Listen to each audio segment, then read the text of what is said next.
Good morning, bad news. Just 8 billionaires now control more wealth than 3.6 billion people, while hundreds of millions of families around the world live on less than $1.90 a day. Now that might seem unfair, but actually I have good news. We can solve income inequality, and it's extremely simple. All you have to do is become a billionaire. But I understand that not everyone knows how to do that, so here are 4 easy steps to get your net worth from aw to oh. Step 1. Be born rich. This is the easiest one. It involves literally zero effort. About 2/3 of the 2012 Forbes 400 list were already born rich. 88 of them came from upper middle class families. 48 of them inherited at least $1 million. 28 of them inherited at least $50 million, and 84 of them were already born billionaires. So mission accomplished right there. Just whatever you do, don't be born poor. Remember, Apple, Amazon, Google, and even Disney were all started in garages, and roughly 1/3 of the country doesn't have one of those. So do your best to try to inherit an emerald mine. It'll go a long way. Step 2. Invest, but not in people. Whatever you do, don't let regular people like employees or smaller companies take your money, even if they make all of your money for you. Instead, invest in your own companies, or in real estate, or art if you want to do a little legal tax fraud. Look at companies like Amazon, Kroger, Home Depot, and Walmart. What do they all have in common? They treat their employees like dirt and make their owners outrageously rich. It's no secret that the basis of the American economy is the exploitation of workers who don't have the leverage to negotiate for more money, while the richest 1% collect nearly all of the value of their labor and then use that value to further disenfranchise their workers, not to mention bribing Congress to pass laws that make sure that they don't have to contribute to the country that made them wealthy. If you want to make $1 billion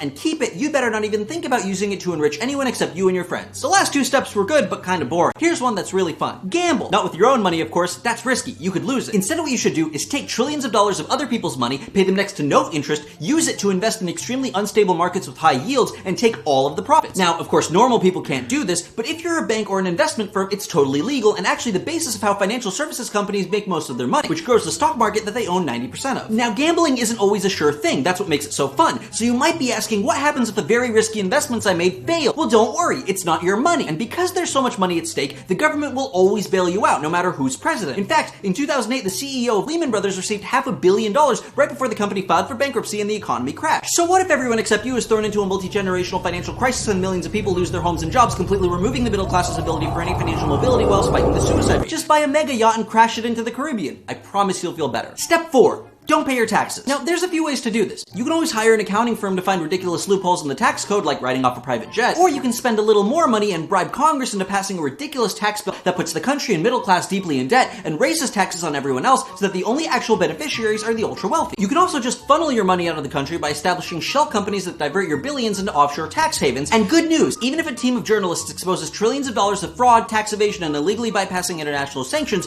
absolutely nothing will happen. Well, to you. One of the journalists who led the Panama Papers investigations was murdered with a car bomb. But you get to keep your money, and that's what's important. Also, don't forget, you don't even have to pay your taxes if you're rich because the IRS doesn't have the resources to audit you because your friends in Congress keep cutting their budget. So there you are. Follow those easy steps and you'll be right up there with the big boys, and they are almost all boys. Whether you inherit, steal, defraud, or gamble your way to the top, just remember that it's literally impossible to earn $1 billion.